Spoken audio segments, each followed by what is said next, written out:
Inbound and most likely look for it back. Here goes James, guided by Vesely, got him flying past him and banked it in at the buzzer. Non, les meilleurs joueurs de basket du monde ne jouent pas tous en NBA. Et ça, dans le basket moderne, on le voit de plus en plus. En regardant l'Euroleague, il y a de nombreux joueurs qui crèvent l'écran avec leur talent. Et la seule question qu'on se pose, c'est pourquoi ce mec-là, il n'a pas sa chance en NBA. Aujourd'hui, on va se concentrer sur l'un d'entre eux. Il a 33 ans, il est meneur de jeu, il fait les beaux jours de l'AS Monaco. C'est un des meilleurs scoreurs, un des meilleurs meneurs et un des meilleurs joueurs de l'Euroleague. Aujourd'hui, dans Parcours d'un rêveur, on va étudier la carrière de Michael Perry James, dit Mike James. Et on va voir en quoi elle ressemble à un scénario 2K et en quoi sa carrière est si atypique.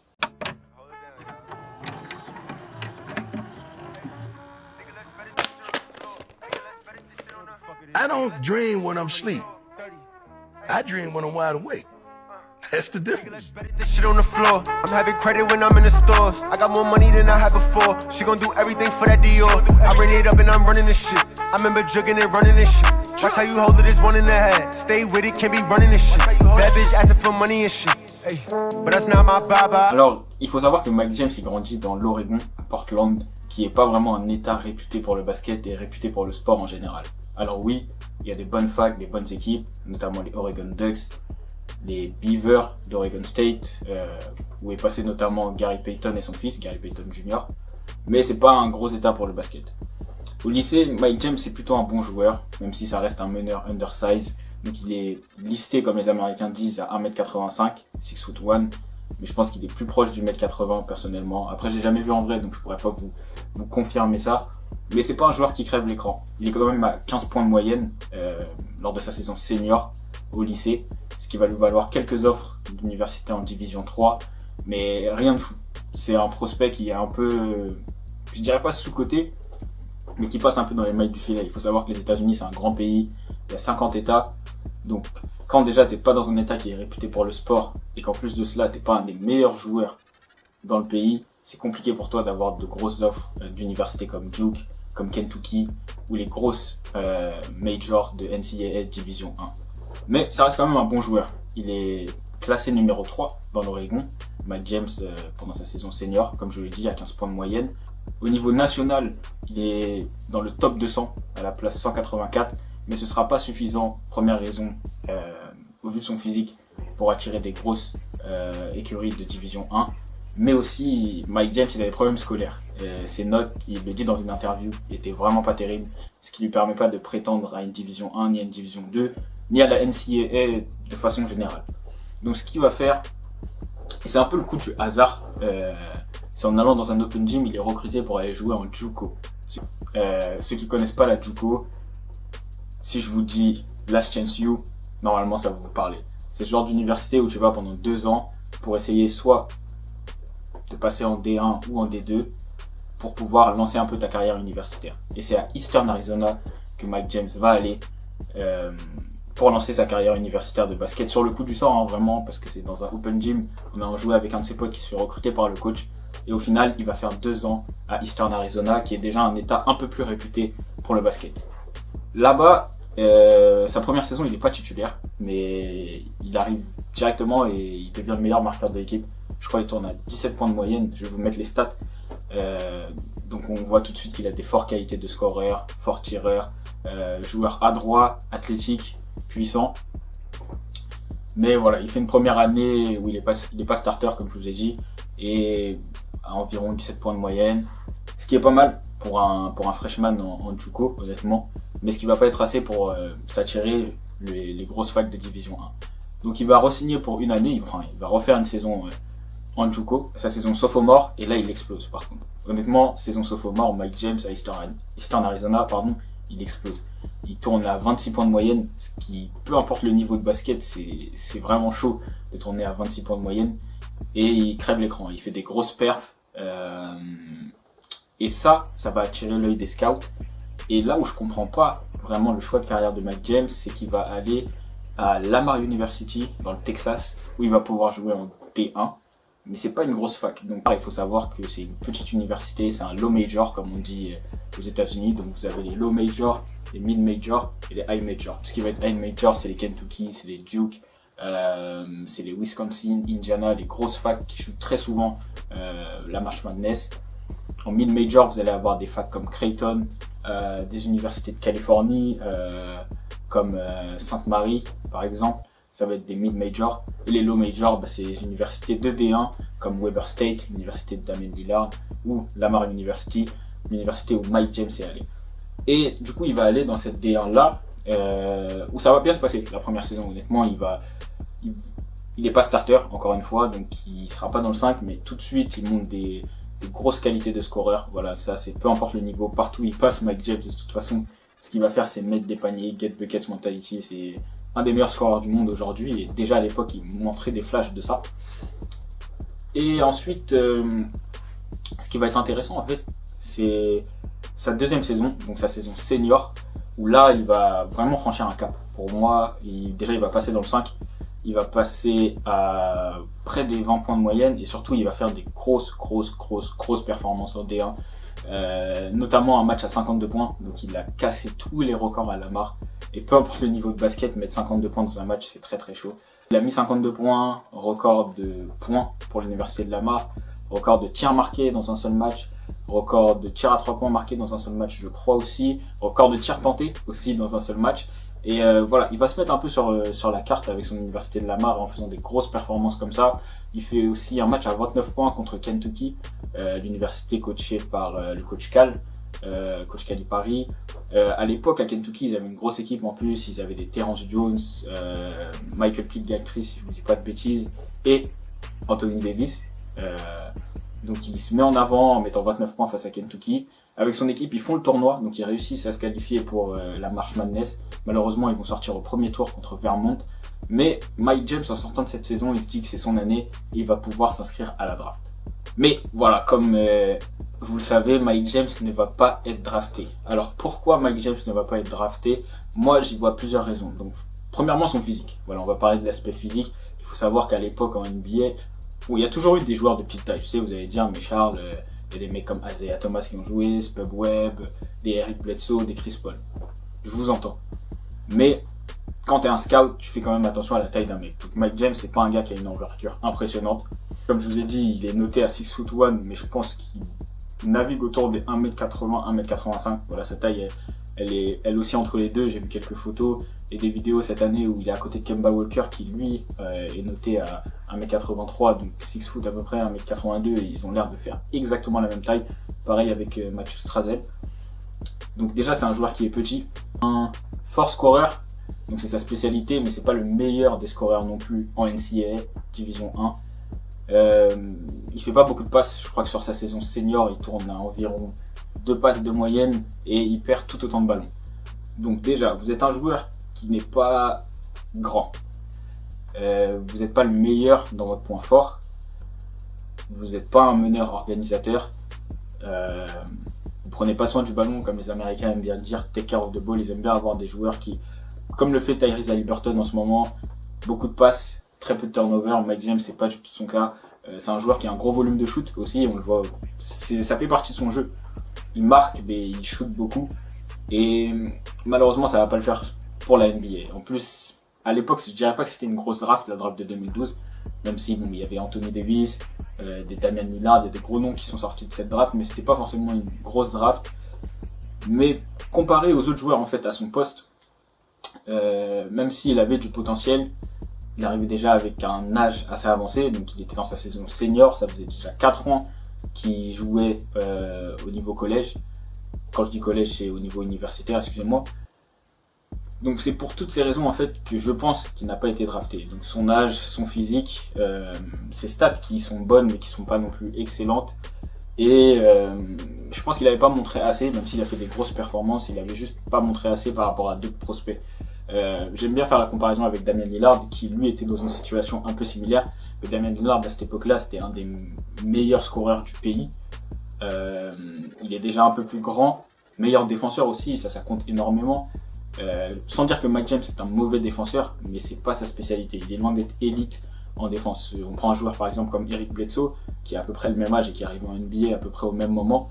Eric Bledsoe, lui, ce qu'il a différencié de plein de gars, et je pense que en réalité Mike James est peut-être même un meilleur joueur d'attaque qu'Eric Bledsoe, Mais Eric Bledsoe, déjà, malgré ses 1m86, c'est une très très grosse envergure. Je crois qu'il a plus de 2 mètres d'envergure.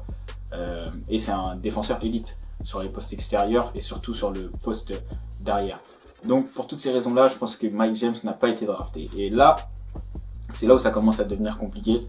Donc il décide d'aller jouer en Europe. Et sa première saison en Europe, il va la faire à Zagreb en Croatie, en Division 1. Il fait des stats, je crois qu'il est à 19 points de moyenne lors de sa première saison. Je vais vous mettre les stats, vous en faites pas. Mais très vite, il quitte Zagreb, je sais pas exactement pourquoi, donc il arrive au mois d'août là-bas pour commencer la saison avec eux. Et dès décembre, il s'est barré.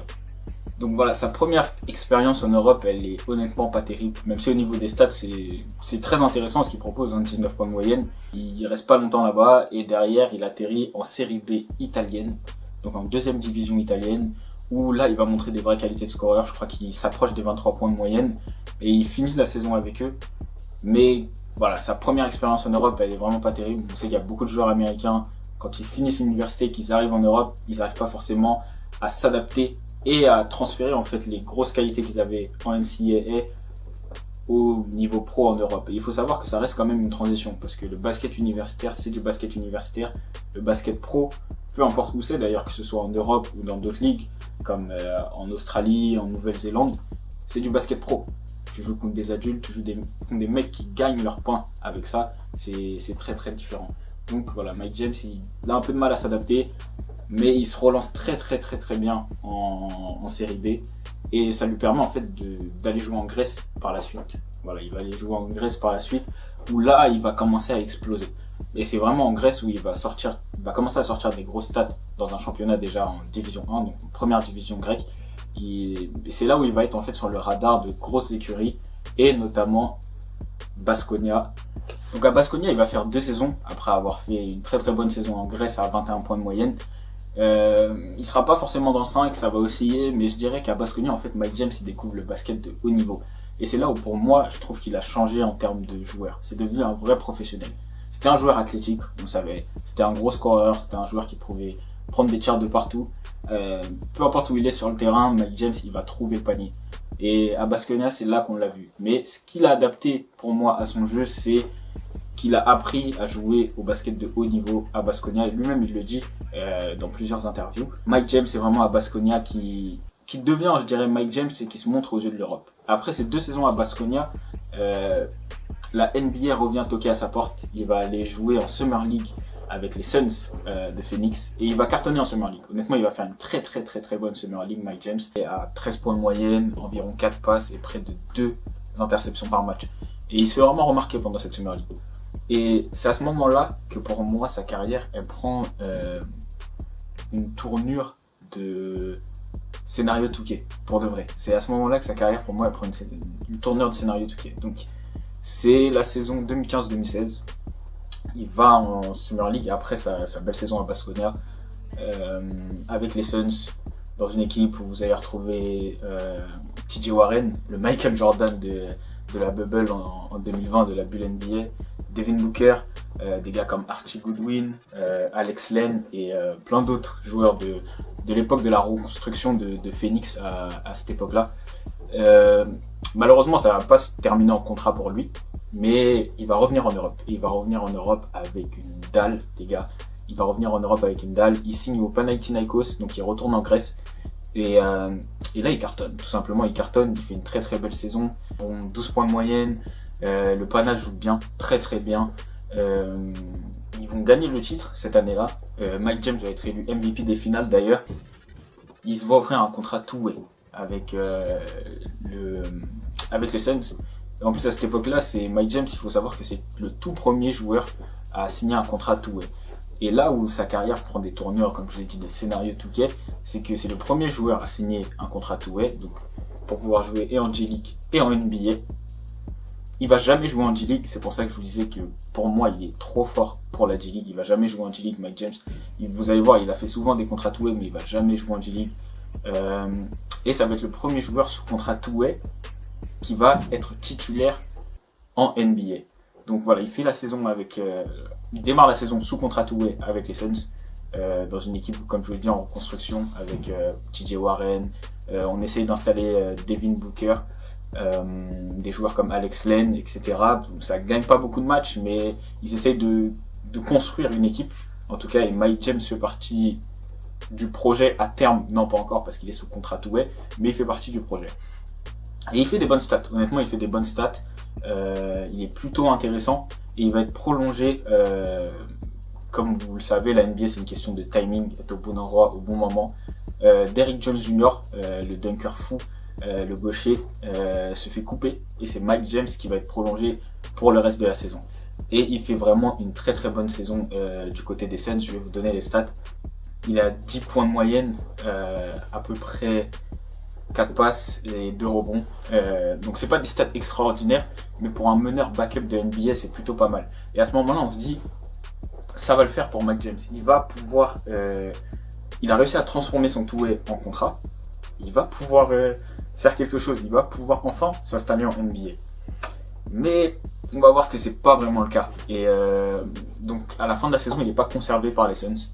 Ouais, et c'est là pour moi que je dirais le scénario rêvé, le scénario 2K de Mike James commence un peu à virer au cauchemar. Donc comme je vous l'ai dit, il n'est pas prolongé. Il va retourner en Summer League, il va aller jouer avec les Pelicans de la Nouvelle-Orléans. Et il va se voir offrir pareil, un autre contrat two-way. Encore une fois, il va jamais mettre un seul pied en G-League parce que je pense que quand vous prenez un joueur comme Mike James dans votre effectif, c'est pas pour le faire jouer en G-League. Il va pas jouer en G-League, mais il va en two-way chez les Pelicans. Et malheureusement, au bout de quelques mois, il se fait couper. Il se fait couper tout simplement.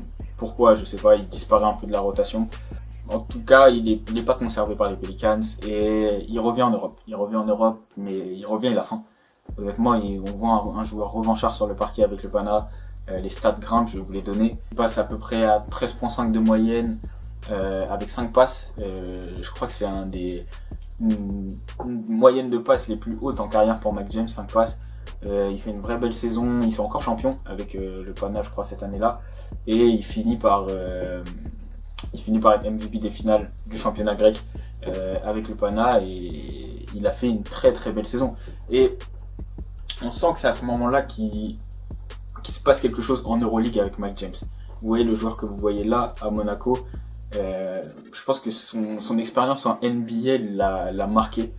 À ce moment-là, je pense pas que Mike James il fait une croix sur la NBA parce qu'il va y retourner et ça on va le voir. Mais il commence à se dire qu'il a aussi une carrière à construire et à façonner en Euroleague. Et le joueur qu'on voit revenir après s'être fait couper par les Pélicans, qui était déjà très bon 2 saisons auparavant au Panathinaikos, il revient, il est encore meilleur. Et derrière, il va à Milan, où il va jouer sous les ordres d'Ettore Messina, le coach emblématique de Milan. Et il va cartonner, Mike James va cartonner, les stats vont monter. Et à ce moment-là, je pense qu'il commence à rentrer dans les discussions pour être un des meilleurs joueurs de l'Euroleague. Voilà, il est à 15 points de moyenne, il cartonne, il fait des highlights en pagaille. Mike James confirme en fait, il confirme et il s'installe en tant que gros joueur Euroleague. Malheureusement sur la fin ça se passe pas trop bien avec le coach Ettore Messina et on commence à voir surtout à ce moment-là de sa carrière que Mike James il a 2-3 problèmes avec les organisations dans lesquelles il joue et avec ses coachs. Ça se passe pas bien et du coup il finit par aller au CSKA Moscou. CSKA Moscou, il va être très intéressant, où il va jouer 2 saisons au CSKA Moscou, prendre quelques titres et vraiment s'établir en tant qu'un des tout meilleurs joueurs d'Euroleague. Et il est vraiment très bon en fait sur ce run là où quand il revient au Pana, il passe ensuite à Milan et il fait 4 saisons en fait où il est vraiment un très très haut niveau. Je pense qu'individuellement il y a très peu de joueurs qui ont affiché ce niveau là en Euroleague. Mike James c'est là où pour moi il s'est établi en tant qu'un des tout meilleurs gardes, je dirais un des tout meilleurs postes 1-2 d'Euroleague et il est vraiment intéressant.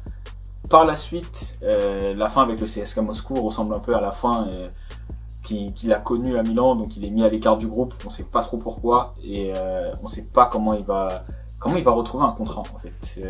Il avait re-signé pour plusieurs années à Moscou, mais il voulait partir, il y a une histoire de transfert il devait partir, finalement il n'est pas parti, il est resté, il a re-signé, on ne sait pas s'il est là, s'il reste, s'il s'en va. Il finit par être libéré par le CSKA Moscou et il va aller en NBA. Et c'est là où Je pense que c'est vraiment une last dance, une dernière danse pour lui à ce moment-là, quand il va en NBA. Pourquoi? Parce que, et c'est là où on revient encore une fois dans un scénario 2K, il se fait offrir un contrat de 10 jours avec les Brooklyn Nets. Donc les Brooklyn Nets, je pense que c'est là où il devient très pote avec Kevin Durant. Donc voilà, Brooklyn Nets avec Kevin Durant, avec Kyrie Irving notamment, où il va rentrer dans la rotation en tant que backup de Kyrie Irving. Donc backup pas vraiment, parce qu'ils sont un peu plusieurs sur le poste à se partager le poste avec Chris Chiozza notamment. Et encore une fois, Story 2K, il fait un 10-day contract où il fait quelques bonnes stats, il fait quelques bonnes perfs, où il arrive à s'imposer en fait dans la rotation de Brooklyn. On lui remet encore 10 jours derrière, et au bout de ces 20 jours de 10-day contract, bah, il se fait offrir un contrat pour aller jusqu'au bout de la saison et aller en playoff avec les Nets. Et il est hyper intéressant tout au long de la saison, donc il apporte une alternative à Kyrie Irving. Je trouve que avoir une alternative sur le poste 1, Kyrie Irving, Mike James, honnêtement c'est pas dégueu. Je pense qu'il y a pas mal de coachs qui en rêvent. Ça fit bien pendant la saison, il fait quelques performances où il va mettre plus de 10 points, il va faire des sorties à 14, je sais pas s'il monte jusqu'à 20 cette saison-là, mais on voit que c'est un mec qui a le niveau pour être sur le parquet. Malheureusement pour lui, à la fin de la saison, surtout en playoff, bah, il disparaît complètement de la rotation. Pour quelles raisons, je ne saurais pas vous dire, mais je pense que ça doit être par rapport à ses défauts. C'est un joueur qui a un gros volume de jeu, qui prend beaucoup de tirs quand même, et qui sur un temps de jeu restreint, bah, vous allez restreindre sa production et vous allez restreindre son apport notamment.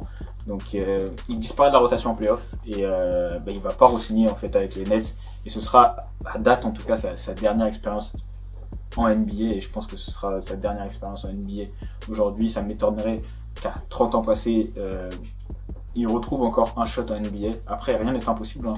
Voilà, c'est comme ça que l'aventure pour Mike James se termine en NBA et avec les Brooklyn Nets de façon, je dirais pas sombre, mais assez où on connaît pas trop les raisons. Il disparaît de la rotation comme ça, sans dire du jour au lendemain. Après, on sait qu'en playoff, les rotations se resserrent, que généralement les coachs font pas jouer les mecs qui sont au bout du banc. Mais il avait un vrai rôle de backup, je dirais, pendant la saison, où il prenait quand même 15 minutes par match, 10-15 minutes par match, et il passe à rien en playoff. Donc est-ce que c'est parce qu'il n'était pas assez bon défensivement, ou il n'apportait pas assez? Je ne saurais pas vous l'expliquer, mais c'est comme ça que l'aventure se termine pour Mike James. Mais comme on dit, le malheur des uns fait le bonheur des autres. Et après cette saison-là, c'est là que Mike James revient en Euroleague et signe à l'AS Monaco dans notre championnat français, où il va venir éclabousser les parquets de son talent et aider la Roca Team à atteindre les sommets en Euroleague. Ils ont fait un Final Four l'année dernière, on espère qu'ils vont continuer d'avancer. Alors pour répondre à la question initiale de la vidéo, qu'est-ce qu'il n'a pas fait pour Mike James en NBA, je ne saurais pas vous dire. Pour moi c'est un mélange de plein de choses. Forcément la bonne situation, être au bon endroit au bon moment. Son physique aussi aurait été une limite pour lui, sachant que quand il sort de NCAA, il sort de l'université, à l'époque c'est les big guards qui sont un peu à la mode, les arrières, meneurs, grande taille, forts en défense et surtout capables d'être très bon au playmaking et dans la gestion des tempos et dans la gestion de l'effectif et dans la gestion du ballon, ce qui sont pas les... En tout cas, quand il est sorti de l'université, n'étaient pas les qualités de Mike James. Je vais prendre un exemple, notamment des joueurs comme Michael Carter-Williams, qui avait une grosse hype dans ces années-là. Voilà. Avant, je dirais que Stephen Curry réinvente le poste de meneur et apporte sa touche et qui met en lumière et au goût du jour les meneurs qui shootent de très loin. On était sur des meneurs un peu plus grands, capables de jouer à un jeu assez up-tempo, de pousser la balle, ce qui n'était pas le cas de Mike James.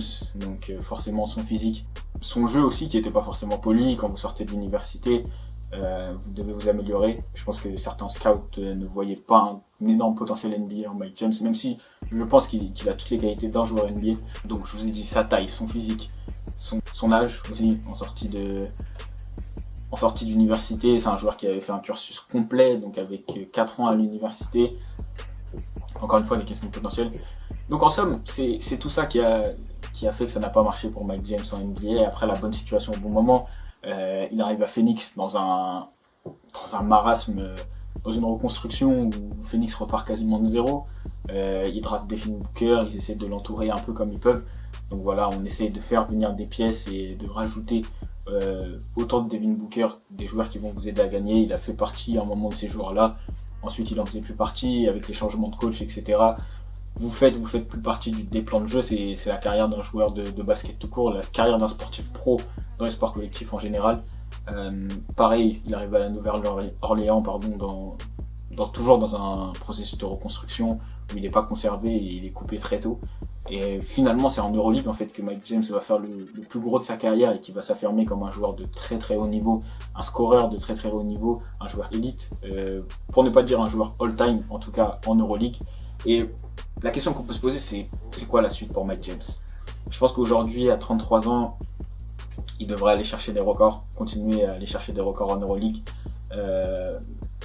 Et je pense que malgré son gros palmarès aujourd'hui, ce qui va lui manquer, c'est le championnat, l'Euroleague, le titre de champion Euroleague avec Monaco. Je pense qu'il va continuer à Monaco et ce serait bien de ramener ce titre-là à Monaco. Je pense que ce serait un point d'exclamation dans sa legacy.